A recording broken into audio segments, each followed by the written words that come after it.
সংবিধানের দোহাই দিয়ে কখনো একতরফা নির্বাচন আয়োজন, আবার কখনো নির্বাচন কমিশন ও সরকারি প্রভাব প্রতিপত্তিকে ব্যবহার করে ক্ষমতায় টিকে থাকাই ছিল স্বৈরাচার আওয়ামী সরকারের ফেসিবাদ দীর্ঘায়িত করার অপকৌশল। এবার পশ্চিমবঙ্গে ফেসিস্ট হাসিনার সেই পথেই হাঁটল ভারতের ক্ষমতাসীন দল বিজেপি। হিন্দুত্ববাদের ধাঁজাধারী মোদির বিজেপি এবারের নির্বাচনে কারসাজি করে পশ্চিমবঙ্গের মসনদ দখল করেছে বলে অভিযোগ বিরোধী দলগুলোর। নির্বাচন প্রক্রিয়া নিয়েই প্রশ্ন তুলেছেন রাজ্যের সদ্যবিদায়ী মুখ্যমন্ত্রী মমতা বন্দ্যোপাধ্যায়। তার অভিযোগ, নির্বাচন কমিশন পক্ষপাতদুষ্ট। তিনি আরও অভিযোগ করেন, বিচার ব্যবস্থা নেই, কেন্দ্রীয় সরকার এক দলের শাসন চায়। তার প্রশ্ন, গণতন্ত্র কোথায় যাবে? পশ্চিমবঙ্গের বিদায়ী মুখ্যমন্ত্রী মমতা বন্দ্যোপাধ্যায় অভিযোগ করে বলেন, নির্বাচন কমিশন 100 আসন লুট করেছে। সারাদিন অনেক কাজ করেছেন, এই 1 মাস ধরে করেছেন, তা সত্ত্বেও আপনারা যে এসে উপস্থিত হয়েছে। নির্বাচনের আগে ভোটার তালিকা থেকে অধিকাংশ মুসলিম ভোটারদের নাম বাদ দেওয়া হয়েছে বলে অভিযোগ আছে।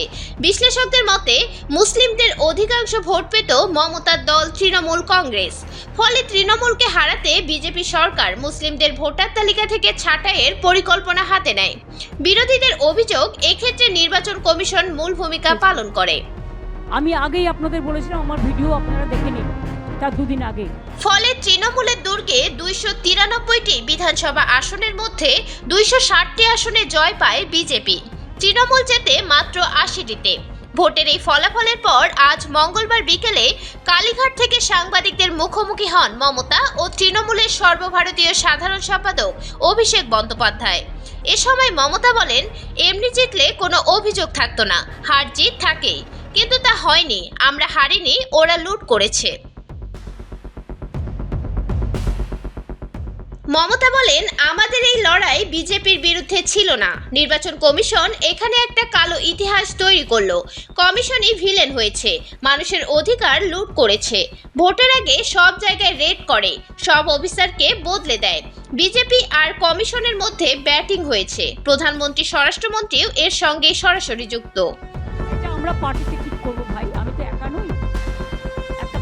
ফলাফলের পর তিনি পদত্যাগ করবেন কিনা জানতে চাইলে মমতা বলেন, কেন পদত্যাগ করব? আমরা তো হারিনি, জোর করে ভোট লুট করা হয়েছে। ইস্তফার প্রশ্ন আসছে কোথা থেকে? ঠিক করব, আপনারা টাইম টু টাইম জানতে পারবেন, চিন্তা কোনো কারণ নেই। এ সময় তিনি বিজেপি বিরোধী ইন্ডিয়া জোটকে আরো শক্তিশালী করার ঘোষণা দিয়ে বলেন, এতদিন আমি চেয়ারে ছিলাম, অনেক কিছু সহ্য করেছি, কিন্তু এখন আমি মুক্ত বিহঙ্গ সাধারণ মানুষ। আর সহ্য করব না, সব অত্যাচারের বিরুদ্ধে লড়াই করব। আমি রাস্তার লোক, রাস্তায় ছিলাম, রাস্তায় থাকব। Dhaka voice news desk.